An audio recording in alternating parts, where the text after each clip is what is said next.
Shalom, semangat pagi Bapak Ibu semua yang dikasih oleh Tuhan Yesus Hamasiah.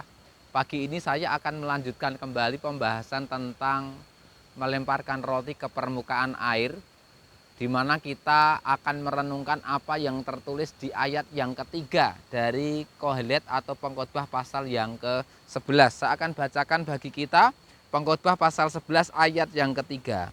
Jika awan-awan penuh hujan, mereka mencurahkannya ke atas bumi. Jika pohon tumbang ke selatan atau ke utara, di tempat pohon itu jatuh, disitulah dia akan berada.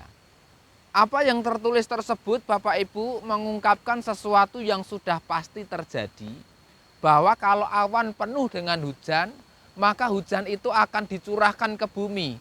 Kalau titik-titik air di awan itu penuh, maka dia akan turun ke bumi menjadi air hujan.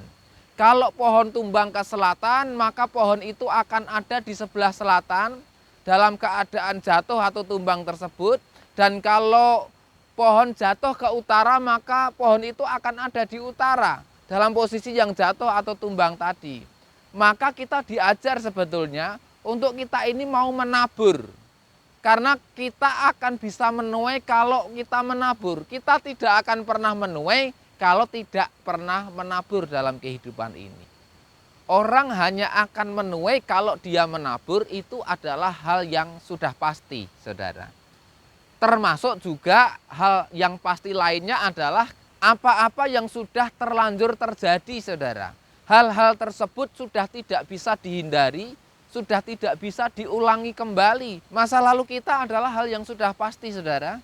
Yang dengan itu maka seharusnya kita bisa belajar untuk menerimanya, kita bisa berdamai dengannya, dan menjadikan masa lalu kita itu sebagai motivasi dan pelajaran berharga untuk kita melangkah ke depan, untuk kita bertindak dan berbuat, melangkah, bertutur kata lebih baik daripada yang sebelumnya.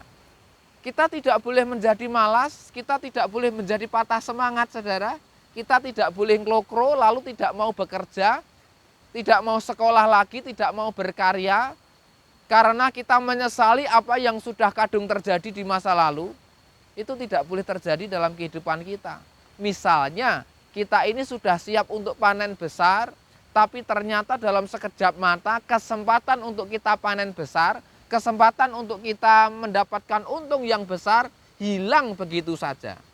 Apa yang sudah terjadi di masa lalu tersebut tidak boleh menghalangi kita untuk menabur kembali atau untuk berusaha kembali untuk melangkah lebih baik lagi ke depan.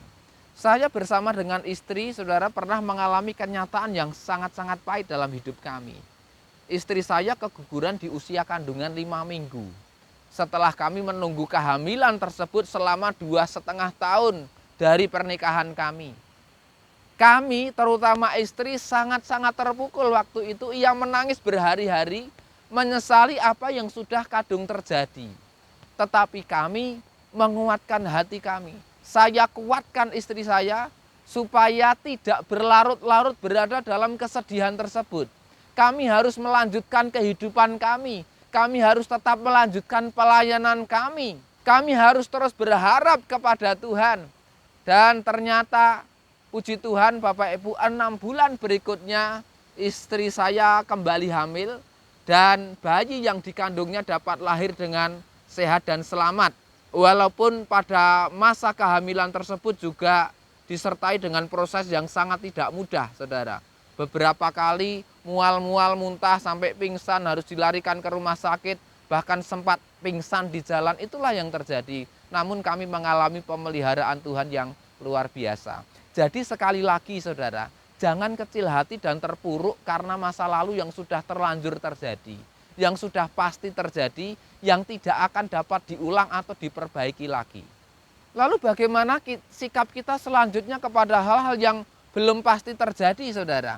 Mari kita baca di kitab Qoheleth atau Pengkhotbah pasal yang ke-11 tadi. Saya akan ajak kita untuk membaca di ayat yang keempat.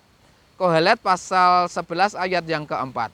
Orang yang selalu mengamati angin tidak akan menabur, dan orang yang selalu melihat awan tidak akan menuai. Maka saudara, kalau orang hanya mengamat-amati angin, lalu tidak berbuat apa-apa, hal yang pasti terjadi adalah dia tidak akan pernah mendapatkan apa-apa. Kalau dia hanya mengamati angin, lalu takut kepada angin, takut kepada hujan, takut akan panas matahari, ia tidak akan berangkat untuk menabur, dan kelak satu kepastian dia tidak akan bisa menuai apapun dalam hidupnya. Demikian juga bila orang hanya melihat awan, lalu melamun, lalu takut dengan hal-hal yang belum pasti terjadi, maka ia tidak akan mendapatkan apapun dalam kehidupan ini. Ia tidak akan menuai apapun di dalam hidup ini, saudara. Pagi ini saya ingatkan saudara-saudara yang masih muda. Jangan hanya saudara semua ini menjadi orang-orang yang suka mengamat-amati, menjadi pengamat angin. Artinya menjadi pengamat dan komentator, tetapi komentator yang tidak dibayar. Kalau saudara jadi komentator tapi bisa dibayar, itu satu yang baik, tidak masalah saudara. Tetapi kalau hanya menjadi pengamat, menjadi komentator, lalu tidak berbuat apa-apa dan tidak dibayar, maka saudara tidak akan mengalami kehidupan yang baik yang saudara inginkan, saudara. Maka milikilah angan-angan, jangan hanya angin yang saudara amati. Artinya milikilah cita-cita, milikilah impian, namun tentu saja jangan lupa untuk bertindak, untuk berbuat sesuatu, untuk meraih angan-angan saudara, untuk meraih pengamatan saudara, artinya visi saudara, impian saudara.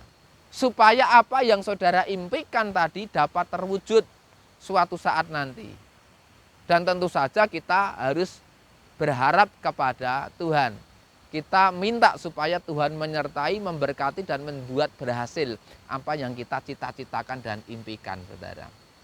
Sekali lagi, saudara-saudaraku yang dikasihi oleh Tuhan, jangan hanya menjadi pengamat, lalu tidak berbuat apa-apa. Jadilah pengamat yang baik dalam rangka kita ini belajar, melihat situasi dan kondisi yang ada. Setelah kita mendapatkan ilmu, mendapatkan apa-apa yang harus kita kerjakan, lalu kita melangkah di saat yang tepat. Jangan biarkan ketakutan menghalangi kita untuk meraih impian kita. Jangan biarkan ketakutan itu menghalangi untuk kita meraih harapan dan masa depan kita. Mari kita baca Beresit atau Kejadian pasal 26 ayat yang ke-12 sampai dengan ayat 14, saudara. Dan Ishak menabur di tanah itu, dan dalam tahun itu juga dia memanen 100 kali lipat. Dan Yahweh memberkati dia. Dan orang itu menjadi kaya dan terus-menerus menjadi kaya, sampai dia menjadi sangat kaya. Dan padanya ada ternak kawanan domba, dan ternak kawanan lembu, dan banyak pelayan, dan orang-orang Filistin menjadi cemburu kepadanya. Kenapa Ishak dapat panen 100 kali lipat, saudara? Padahal ketika dia tinggal di Gerar, saat itu sedang terjadi kelaparan. Ishak dapat panen 100 kali lipat karena dia menabur terlebih dahulu. Dan tentunya karena dia diberkati oleh Tuhan. Kita tidak bisa menyangkal itu.